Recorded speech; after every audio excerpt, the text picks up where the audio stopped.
Setelah menonton video ini, jika kamu merasa video ini bermanfaat, boleh dong klik tombol subscribe dan like video ini. Terima kasih. Assalamualaikum warahmatullahi wabarakatuh. Kembali lagi dengan biologi edukasi. Kali ini biologi edukasi akan membahas mengenai organela sel yang dinamakan dengan ribosom.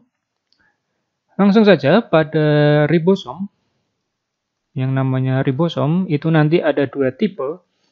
Tipe yang pertama adalah ribosom bebas. Jadi dia lokasinya ada di sitosol.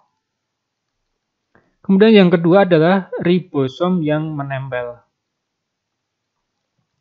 Menempel ada di bagian nukleus, di bagian membran nukleus, dan juga menempel di retikulum endoplasma. Nah, jika dia menempel pada retikulum endoplasma, maka retikulum endoplasma ini dinamakan dengan RE kasar. Nah, kemudian pada gambar ini, jika ribosom itu dilihat menggunakan mikroskop elektron jenis M, transmission electron microscope, maka nanti akan terlihat struktur yang seperti ini. Di gambar ini terlihat bagian yang bulatan-bulatan ini. Ini adalah jenis ribosom bebas yang ada di bagian sitosol.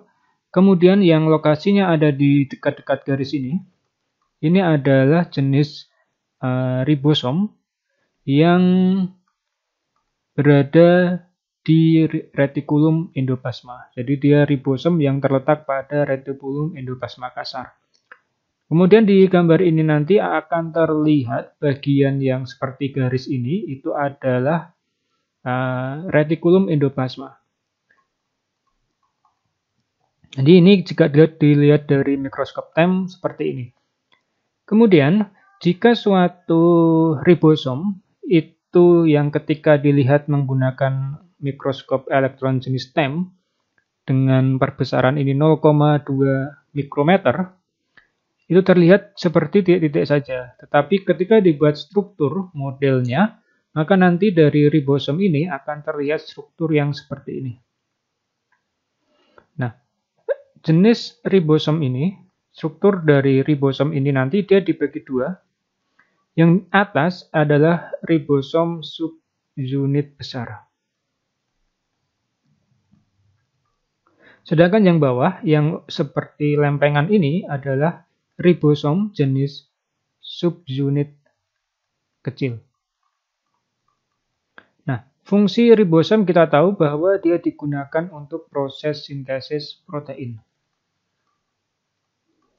Nah, sebelum ke sintesis protein, kalau dilihat menggunakan komputer model komputer yang sudah disimulasikan ke dalam komputer, maka bentuk dari ribosom itu akan memiliki struktur yang seperti ini. Nah, ini yang bawah adalah subunit kecil. Kemudian yang atas adalah subunit besar. Sebagai sintesis protein, berarti di sini pada ribosom itu nanti ada hubungannya dengan materi struktur dari DNA atau boleh dikatakan substansi hereditas yang nanti ada hubungannya dengan proses sintesis protein.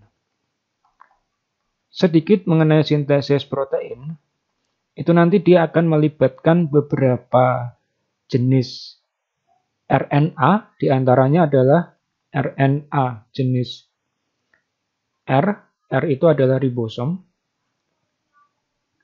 Kemudian ada yang namanya RNA-D, D itu adalah duta, dan satu lagi namanya adalah RNA-T, atau dikatakan sebagai RNA transfer. RNA-D ini nama lainnya kadang menyebutnya adalah RNA-M. RNA itu ribonucleic acid. RNA-R ini dia digunakan untuk menyusun, salah satunya adalah untuk menyusun ribosom. Jadi di dalam ini ribosom itu nanti dia sebetulnya ada RNA-nya di sini. Ada RNA yang nanti digunakan untuk pembentukan ribosom. RNA-D itu digunakan untuk membawa informasi genetik.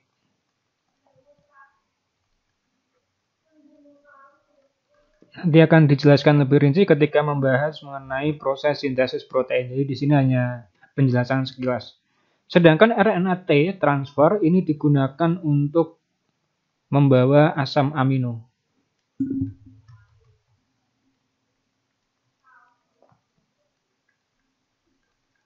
Nah, asam amino inilah yang nanti akan membentuk protein. Kalau dibuat gambarannya, dari asam amino yang dibawa oleh RNA-T, nanti dia akan digabung-gabung di ribosom ini, digabung-gabung menjadi yang namanya polipeptida. Setelah polipeptida inilah nanti akan bisa terbentuk yang namanya protein.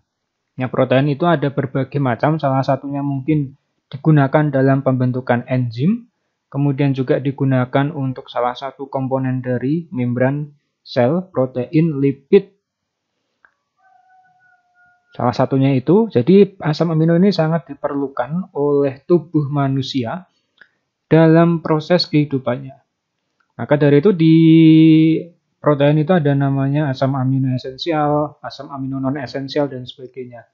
Nah, semua itu bisa terbentuk di bagian yang namanya ribosom ini. Demikian penjelasan singkat mengenai struktur dari ribosom dan fungsi dari ribosom. Sampai jumpa pada materi-materi berikutnya di Biologi Edukasi. Wassalamualaikum warahmatullahi wabarakatuh.